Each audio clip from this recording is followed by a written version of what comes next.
Oh, hey guys. Today we're going to talk about processing a turkey. We're getting ready for the holidays. Talk some stuff about our pigs. Talk about some goats. Lots of cool stuff. And show you around the homestead as we get ready for the holidays. So that's what it's all about on the Vincent Family Homestead. Stay tuned.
Well, the last time we did a video, we had went and got Pumpkin. He's the pig right here. I don't know how well you can see him. There you go. Pumpkin there. He's a cooney. Two beside him are the Julianas. You can see them kind of playing. But since that time, we picked up this pig here. Her name is Big Mama. And that's an appropriate name because Big Mama is not too long from farrowing for us. And she'll have several piglets. I think she's pretty close. The last video we had, you probably saw the garbage can that we had, the portable garbage can we turned on its side, and with the tarp kind of made a temporary shelter. That was before it dropped cold. Just getting down into the upper 20s, sometimes at night, low 30s. So they needed a little bit more warmth. So we actually went and got these here. These are just basically fluid containers, food grade fluid containers. So we got those actually for about 20 bucks a piece. Cut the side out of it, cut a little entranceway I would say, and then some hay in the bottom. Makes a pretty perfect little place for the smaller pigs to get into. But she has one there, but it's kind of buried back in the back of this and insulated with hay. Because we wanted to give her more space and make sure her and the piglets are really good and warm. We're also going to try to very safely attach a heat line in the back. That way when she does farrow, have the little piglets, they'll have somewhere to go and get in out of the cold and kind of warm up until they get a little bit older. Okay, so one of our major projects for today is we have one turkey that we're going to process for Thanksgiving this week, and we have an abundance of roosters. So I'm going to go ahead and process one of the roosters so that we can make some chicken and dressing. Typically, I watch the roosters before their spurs really come out, or they start get those spur knobs. Before that point in time, they're usually pretty decent to eat, as well as the hens would be. After that time, I think they may be a little tough. Crock pot takes care of a lot, though, so keep that in mind. But when we brought these turkeys onto the homestead, we had two purposes. One, we wanted them to give us eggs we could incubate and perpetuate our own turkeys. And the other one, and the real reason we have turkeys is to raise them for meat. So that was the agenda from the very beginning. So today's the day for the smallest of the flock to give us some good food. So we're very appreciative to these animals. We respect their lives, but it's time for them to do what we brought them to the homestead for. It's where I have kept them. I went out last night, once they roosted, took them off the roost and put them in this cage and covers it with a tarp. It lets them sit there overnight. I don't have to chase them all over the yard to get them to kill them the next day. Keeps them from being so stressed out. This just worked for me. I've tried to do this by getting up that morning and catching them. You end up running them all over the place. They're terrified. This cage has worked out really well. The tarp kind of keeps it dark in there, so they settle down. They get really calm and quiet, and then we're able to do this very quickly. And I will tell you, in my opinion, the actual taking of the life of the animal is the hardest part of this process. The whole homesteading process, raising, nurturing animals to a certain age and health is invigorating to us. It's something you enjoy doing. You know, it just seems to be a part of our instinct in nature. Also, the other end of it, the processing, the cooking, the enjoying of this good, healthy food that has been raised in nature, that your body is designed to eat and absorb and assimilate, that's good. The disconnect there is the moment when something has to give its life to make that happen. Look forward to cooking it, but there's that moment when we have to be good stewards of what we've been given and try to do our best to dispatch this animal very quickly, very skillfully, and that's the hard part. You know, the more you do it, I think the more you get the confidence for what you're doing. I think there's a fear factor there, and I think that was probably my first, you know, hesitation. It's just the fear. I don't want to hurt this animal. I don't want to maim it. I don't want it suffering and flopping around, you know. Just to be honest, I want it to very quickly go out of this world. And so the more times you do that, the more confidence I think you have in that process. And I'll say this and move along, but every animal that we have on the homestead, when they will be processed, there is a plan in place to very quickly and humanely dispatch them. The ideal is for them to go from living animal, happy, healthy, had a great life, to food product within almost an instantaneous motion. There's no moment there where the animal's suffering, afraid, fearful for its life, or if there is even those small moments, they're very quickly dispatched and moved forward. So that's what we're trying to do here. This has worked for us here, catching them, putting them away overnight. You know, if you have, you know, you're going to want to try to get it. And we're not raising large scale. I know a lot of people are doing like really large scale, 20, 30 birds and doing it all. We're just harvesting as we need our birds. We mainly have eggs, chickens for eggs. The big things they produce with these turkeys are meat birds, but our idea there is to process them when we need them and raise enough that we're kind of keeping a pace there for us. So that's the objective at any rate.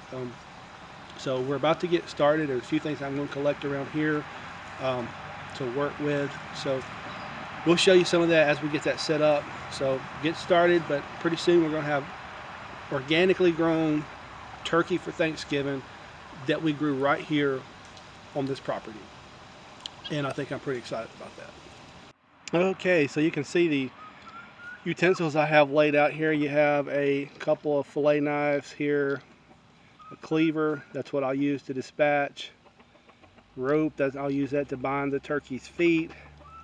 There's a sharpener to keep the knife sharp, and this is a cool little device. I haven't tried this, so this will be an experiment.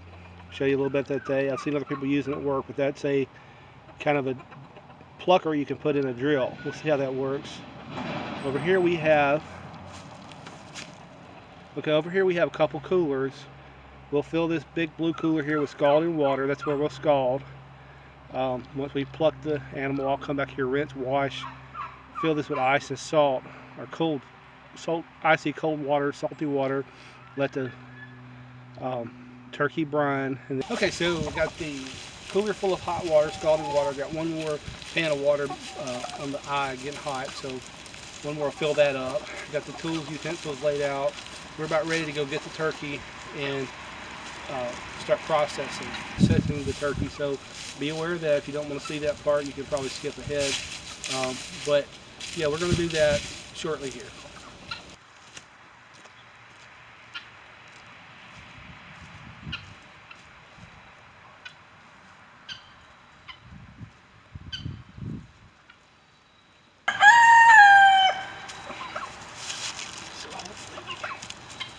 Hang here.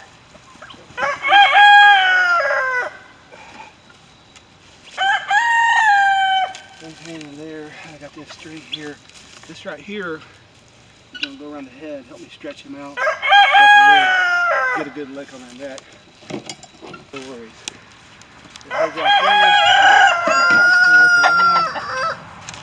My noose is a little bit out. I can do that.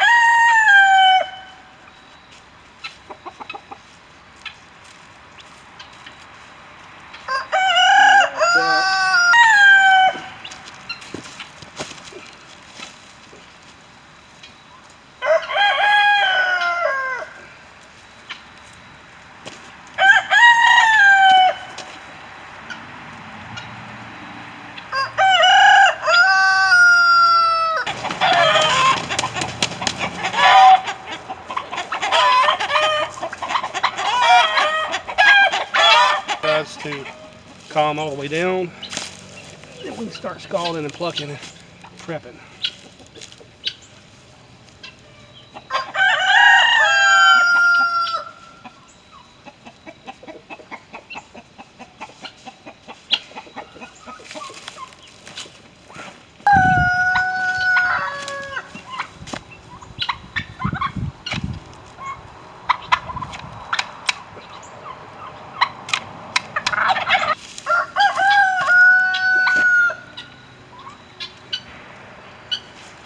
Okay.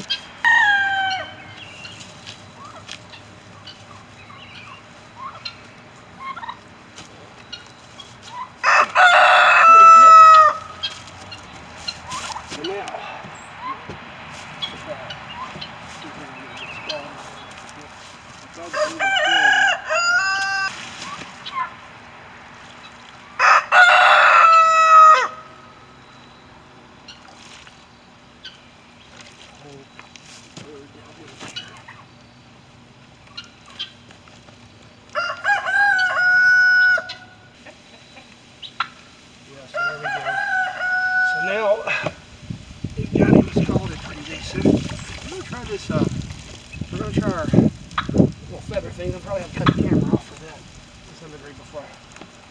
So this is our big boy after we got him kind of plucked. We're going to put him in some brine, let him soak for a good bit. But this is him, pretty decent sized bird. Yesterday was, I left them flat, and once the door was open they were able to run out. So today we're just going to do this, turn it up where they can't run, and I think we'll start in a fighter there. So we got him. I'm just going to latch this cage cover like this, kind of calm him back down a bit. You can see once we get him, he kind of does this. The blood's rushing to his head, they get really calm, and at some point they pretty much black out, so that's how that works. I've used the killing comb before, so this is a new process, so we're trying this for the first time. I've usually just, I'll try to get his head through here. There we go, now we got it. We're just going to take him right about the jugular here.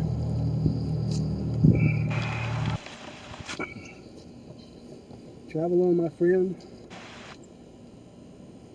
May your blood nourish the ground as your flesh nourishes our bodies.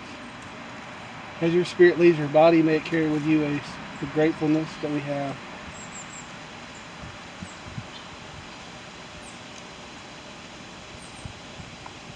So we're just going to let him go through all his little deal there and kind of bleed out, and then once we're sure he's kind of finished that process, which it really doesn't take that long, and then we'll go ahead and scald him and then start the plucking process. Beautiful rooster, I mean absolutely beautiful rooster. You know, this is one of the ones I didn't really want to have to kill because it is so beautiful, but just so you have too many roosters and they're wearing the hens out and frustrating each other, so that's part of the homestead process. You have to take responsibility for these animals, and when you get too many of them, you have to be the one to set balance, your kind of nature's balance on the homestead. It's our job. So I've said it over and over again, this is not the fun part of homesteading. This is actually that moment right there, that's the part that's not fun. Cleaning, processing, no big deal.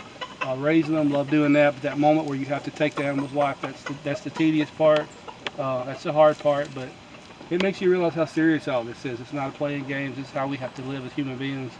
We're disconnected from our food a lot, but this is the reality of it. So, also thanks to my cameraman Philip. Can't see him. He's running the camera from behind the scenes. So gotta ease him back out. There we go. So now to the scalding pot. It's looking about 2 minutes there. Want to see how easy that's coming out. That's what we want there. So go ahead and pull him out. Set this down.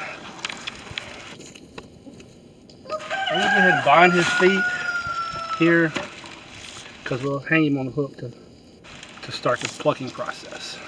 Feet can go right over this hook, and he's ready to start plucking. I don't know how far to sling these feathers. I'll let you see how this thing works here. This is the new plucker we have.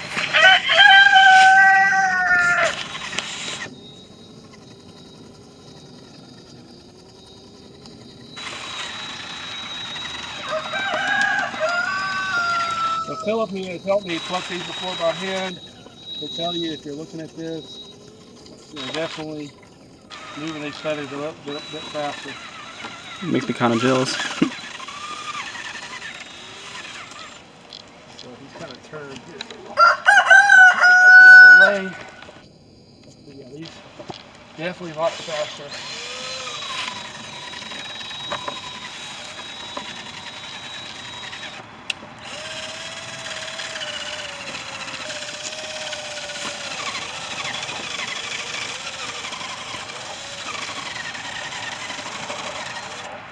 Okay, this is the day's work right here. You can see the difference in the size of the two birds. Good difference in the size, but... Okay, so we were able to get the turkey done. The next day we had to come back and get, the rooster escaped while I was getting the turkey, so had to get him again the second day. But went ahead and processed 2 roosters. Just needed to kind of thin the flock out anyway. Got that done. One of them is in a crock pot for chicken and dressing. We got the turkey in the oven right now, getting ready for Thanksgiving. Feels pretty good to be able to put that food on the table for Thanksgiving and know that we grew it, we raised it, it was all natural, no preservatives and all that stuff. So yeah, hope you guys enjoyed the video. Don't forget to like the video and click subscribe. That helps our channel out. Leave us a comment. We'd like to hear from you guys.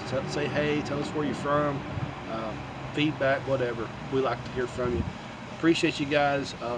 God bless you. Have a wonderful Thanksgiving, and we'll see you next time on the Vince Family Homestead.